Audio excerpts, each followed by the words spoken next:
Welcome to this instructional video on packing HiScale columns with Protein A resins. Proper column packing is crucial for achieving optimal purification performance in your downstream processing. In this video, we'll guide you through the step-by-step process of packing a HiScale column with Protein A resin, focusing on techniques that ensure uniform packing and maximize column efficiency. We'll cover everything from equipment preparation and resin handling to the actual packing process. Whether you're new to column packing or looking to refine your technique, this video will provide valuable insights to help you achieve consistent and high quality results. Let's begin with a list of terminologies and the equipment you'll need for this procedure. L settled is the gravity settled bed height. L consolidated is the consolidated bed height. L packed is the packed bed height. Some common abbreviations you'll see and hear in the instructions are CF, which is the compression factor. This is the optimum level of compression required to reach the target bed height against a gravity settled bed. PF, which is the packing factor. This is the optimum level of compression required to reach the target bed height against a consolidated settled bed. The diagram on the right highlights the difference between these.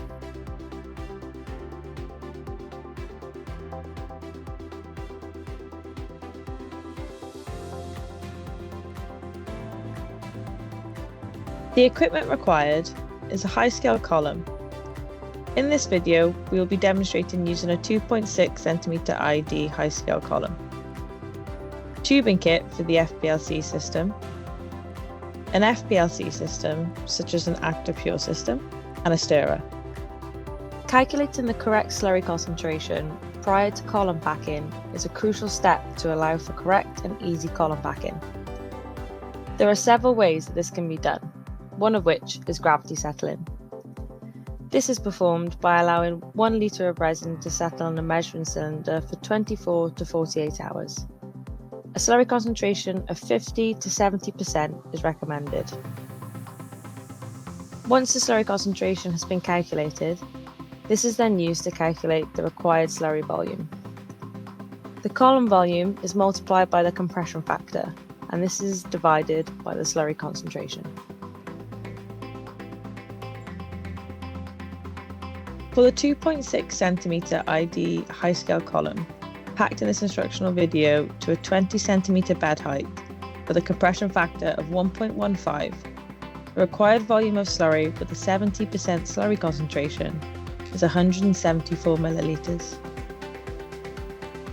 Prior to priming the column, the lines on the FPLC system will need to be primed to remove any air present. Then prime the bottom column adapter to displace any air from the bottom frit. The bottom column adapter can now be attached to the column, and the column bottom then attached to the FPLC system. Apply a low flow to add 1 to 2 centimeters of packing buffer to the column to displace any air.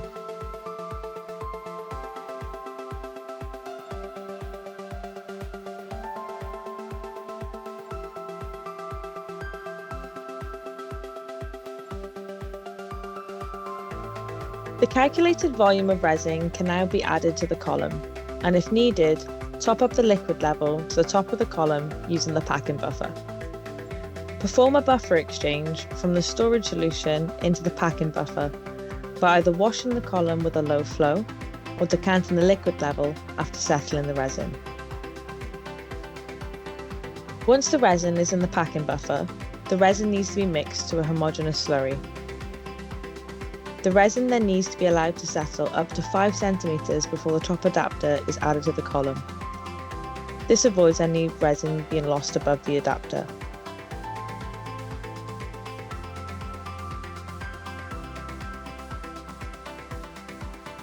Whilst the resin is settling, attach and prime the top adapter using the FPL system to displace any air in the adapter and the frit.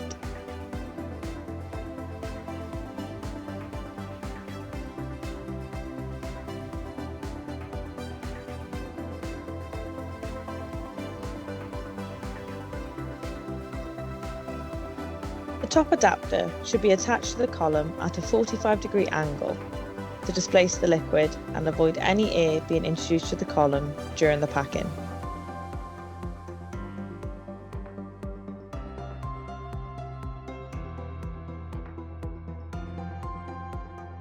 Ensure that the O-ring is tight enough to avoid any leaking from the column around the seal.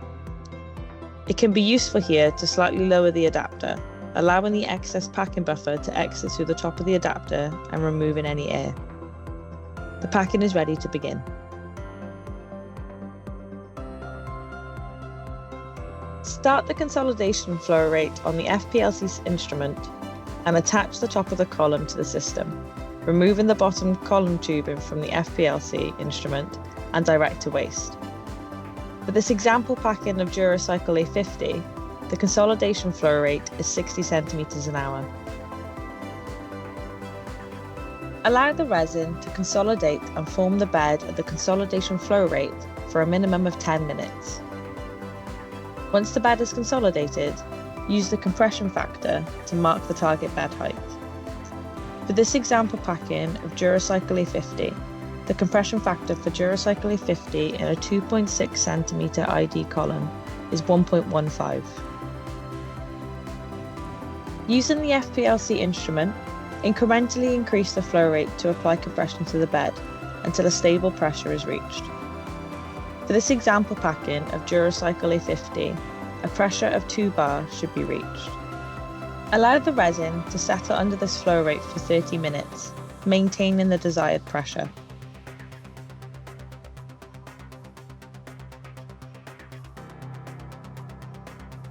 After the 30 minutes, stop the flow on the FPLC and reattach the column bottom to the FPLC system.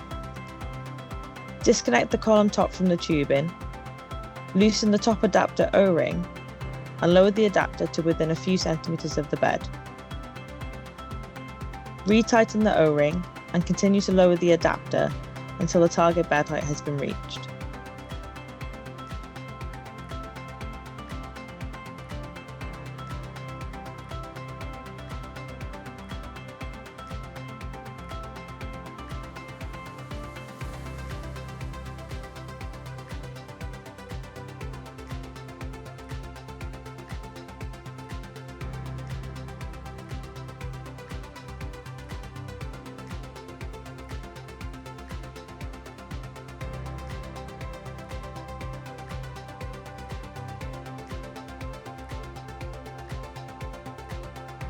Reattach the top tubing by starting a low flow of 60 to 100 centimeters an hour and avoid any air being introduced to the column.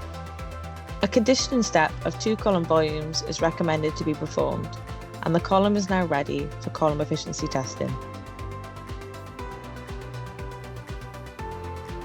The efficiency of the column is affected by the column packing. So how do you know if you have a well-packed column? First of all, you need to run a test, which is normally water equilibration, followed by loading a 0.05% column volume of a small tracer, either acetate or sodium chloride. This gives a peak that can be investigated to show your column's properties. One measurement looked at is the height equivalent of theoretical plates, HETP. To calculate the HETP, we need to look at the width of the peak at half height. This value is used to calculate the number of theoretical plates, or N. The higher the number, the greater the efficiency of the column. This is then converted into HETP by dividing the length of the column with the number of theoretical plates. The lower the HETP, the better the resolution and the more efficient the separation. Efficiency is optimized when N is maximized and the HETP is minimized. HETP will vary with the flow rate, so it is important to have an SOP with set values for testing the column.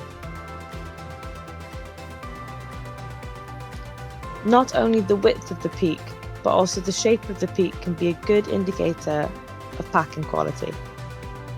Peak symmetry can be checked by dividing the first half width at 10% peak height by the second half width. A value of 1 would be a perfect peak.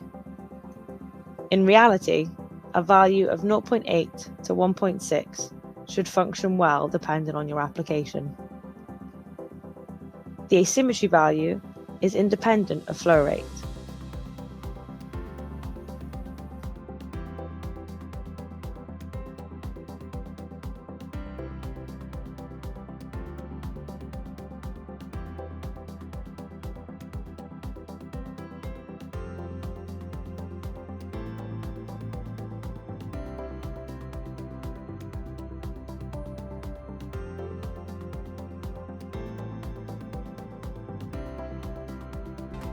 Thank you for watching.